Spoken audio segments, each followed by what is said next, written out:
আসসালামু আলাইকুম ওয়া রাহমাতুল্লাহি ওয়া বারাকাতুহু। আজকে কথা হবে তৌহিদ আফ্রিদি। তৌহিদ আফ্রিদি নিয়ে কথা হবে। তৌহিদ আফ্রিদির বাপরে নিয়ে কারো মাথা ব্যথা নাই, এটা আমার কোনো সমস্যা না। তৌহিদ আফ্রিদির বাপের বিষয়টা অন্যরা দেখবে, তৌহিদ আফ্রিদি নিজে দেখবে। কিন্তু তৌহিদ আফ্রিদি ওর লগে কি হইছে এটা যদি আমি রেকর্ড না রাখি, এটা লগে যদি দুটা কথা না কই, আমার চুলকানি যাইবো না। এত হাস্যকর একটা কাহিনী। অগস্টের 2025-এ জুলাই যোদ্ধা মার্ডার কেসে ওরা আসামি বানায় দিছে। 5 দিনের রিমান্ডে নিছে। হে রিমান্ডের পরে এক্সটেনশন করে কি কাস্টডিতে লইছে নাকি কি জানি হইছে। এনে উকিল কয় ভাই বেল দেন ওরে। এনে প্রসিকিউশনের উকিল কয় বেল দেওয়ান যাইব না, না ও কোনো বেল পাবে না, ও খারাপ, ও খুনি। তৌহিদ আফ্রিদি খুন করছে, তৌহিদ আফ্রিদি খুনি। কি কই ডকুমেন্টে লেখা আছে কি 25 জনের নামে মনে হয় মামলাটা হয়েছে। হ্যাঁ, কি যাত্রাবাড়িতে একজন জুলাই যোদ্ধা মারা গেছে, আর্মির গুলিতে নাকি পুলিশের গুলিতে জানি না। 25 জনের নামে এই মামলাটা হয়েছে। 25 জন মিলে একজনের খুন করছে, একজনের নাম, একটা লাশ, 25 জনের নাম।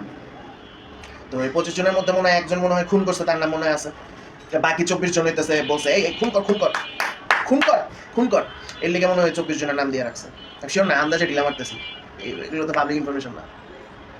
অক্টোবর 2025-এ তৌহিদ আফ্রিদির বউয়ের বাচ্চা হয়, মানে হয়তো তৌহিদ আফ্রিদির বাচ্চা হয়, তৌহিদ আফ্রিদি বাপ হয়ে গেছে হয়তো বা, শিওর না, এটাও মিশা কথা হইতে পারে, কেমন বিশ্বাস করুন। তো মে 2026-এ আপডেট অ্যাপিলিয়েট ডিভিশনে গেছে। অ্যাপিলিয়েট ডিভিশনে গিয়া পরে বেল অ্যাকসেপ্ট হয়েছে। কেন বেল কেন অ্যাকসেপ্ট হবে? অ্যাপিলিয়েট ডিভিশনে কেন বেল অ্যাকসেপ্ট হবে? তৌহিদ আফ্রিদি তো খুনি, তৌহিদ আফ্রিদি খুনি, ওই খুন করছে, বেল অ্যাকসেপ্ট হয়েছে। তো বেল অ্যাকসেপ্ট হওয়ার আগে কাহিনী কি?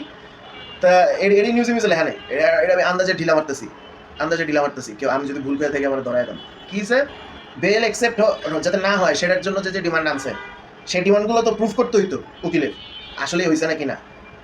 তো যখন তৌহিদ আফ্রিদির জেলে লইলো, অ্যারেস্টেড দেখাইতে পারছে, প্রথমে তো 5 দিন রিমান্ড, তারপর কাস্টডি, তারপর একটা অ্যারেস্ট দেখাইতে হইতেছে।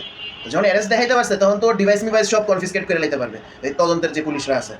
তো ওর ডিভাইস যত আছে সব যদি কনফিসকেটেড হয়ে যায়, ওর যত রকমের কনভারসেশন কমিউনিকেশন সব তো তাহলে ওদের কাছে আছে। এগুলো হইতেছে মানে ওর অ্যাকিউজেশন দেওয়ার জন্য যেগুলো ব্যবহার করেছে এগুলো বাদে ওর ফোনের যত বিভিন্ন তথ্য, কার সাথে কি কথা কইছে, সিম কত কি, ফোনে যা যা আছে, ইনফ্যাক্ট কি কি ডিলিট করছে হেডিও চাইলে রিট্রিভ করতে পারার কথা। এই পুলিশ তদন্তের পরেও এইরকম কোনো প্রমাণ আনতে পারে নাই যেটা দিয়া ওর বেল থামাইতে পারবে। সুপ্রিম কোর্টের অ্যাপিলেট ডিভিশন তারপর ওর বেল গ্র্যান্ট করছে। সাধারণত এরকম সিচুয়েশনে কি হয়, আচ্ছা মামলা শেষ হয় নাই, মামলা শেষ হবে, বেল দিছে, আমি বাইরে যাবো ঘরে যাবো, তো ওই দপ্তরে দিলে কাস্টডিতে লইছে আবার। কেন আমি জানি না, তো কেউ জানলে আমার কেন কেন কাস্টডিতে গেছে বেল পাওয়ার পর, আমি তো জানি না আসলে। আচ্ছা তারপর কি হলো, জুন 2026, মে 2026-এ হইতেছে বেল অ্যাকসেপ্ট হয়েছে, জুন 2026 আর্লি জুনে ওর নামে একটা 2.5 লাখ টাকার ফ্রড কেস হইল। তাও কেমনে? কোন এক পোলা ওর নাম লইছে মুখ দিয়া, তৌহিদ আফ্রিদির নাম মুখ দিয়ে লইছে, এর লেগে তৌহিদ আফ্রিদি এই কেসে জড়াই গেছে, এর লেগে এখন ফ্রড কেসের মধ্যে হইতেছে অয়া পড়ছে। 2.5 লাখ টাকা মানে 2,35,000, 2.5 লাখ টাকা। তৌহিদ আফ্রিদি যদি মানে ওর যে কন্টেন্ট ক্রিয়েশন টিমরে যদি কয় যে ভাই তোরা এক কাম কর, সবার কাছে ভিক্ষা চা, কজ আমি বিপদে পড়ছি, আমি ভিডিও আপলোড করবো, আমার টাকা তুলতে হইব, আপনারা যারা আমার সমর্থক এই ভিডিওটা গিয়ে দেখেন, ভিউজ উঠবো, ওই ভিউজের থেকে আমি অ্যাডসেন্সে টাকা কামাবো, সেই টাকা দিয়ে আমার নামে 2.5 লাখ টাকার মামলা করছে, আমি 2.5 লাখ টাকা ফেরত দিব। এই 2.5 লাখ টাকা ফেরত দেওয়ার পর আমি ঘরে বৈশা আমি মামলা ফাইট করবো যে না আমি ফ্রড কেসের কেউ না। আর তারপর যখন এই মামলা জিতমু 2.5 লাখ টাকা ফেরত আয় করবো, প্লাস বোনাস আইবো, কারণ আমি ক্ষতিপূরণও চাবো। আমার বলদের মতো একটা ব্রেন আর কি, আমার ব্যাককল ব্রেন আমারে বলে যে ইন্টারনেটের পাবলিক তো এমনি টাকা কামানোর কথা, অ্যাডসেন্স দিয়ে টাকা কামানো, ভিউয়ার যারা আসো আইসা আমার ভিউ দিয়ে যাও, অ্যাডে টাকা কামানো অনেক। ওর কি টাকা উঠতো না 2.5 লাখ? কয়দিন লাগতো? 1 সপ্তাহ, আরও বেশি 2 সপ্তাহ, কি 2 মাস, 1 বছর? 1 বছরেও 2.5 লাখ টাকা তুলতে পারতো না অ্যাডসেন্সের টাকা দিয়া? ও দরকার বলে মানুষের থেকে ধার লয়ে 1 বছরের মধ্যে এই 2.5 লাখ টাকা ছুড়াই নিতে পারতো। ওর নামে 2.5 লাখ টাকার একটা মামলা লইছে এই পোলার নামে।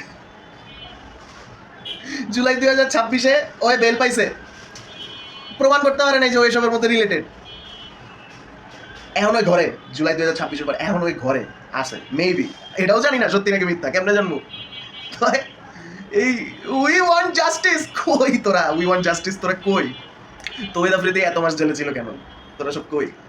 উই ওয়ান্ট জাস্টিস গুলা কই? আচ্ছা ওই জেলে ছিল, তোরা কিছু করতে পারতি না? একটা কারো কি যায় আসছে তৌহিদ আফ্রিদি বাচ্চা আছে না মইরা গেছে না লাশ হয়ে আছে? কারণ ওর বাপরে তোরা যাই করস না কেন, ওর এগেনস্টে তোরা কিচ্ছু পাবি না, কারণ কিচ্ছু করে নাই। কিন্তু সবচেয়ে হাস্যকর, তৌহিদ আফ্রিদির লগে যদি এটা হইতে পারে তাহলে ভাই আমার লগে কি হইতে পারে এটা একবার চিন্তা কর, তোর লগে একবার কি হইতে পারে এটা একবার চিন্তা কর। নাউজুবিল্লাহ আস্তাগফিরুল্লাহ ভাই। তৌহিদ আফ্রিদি খুনি।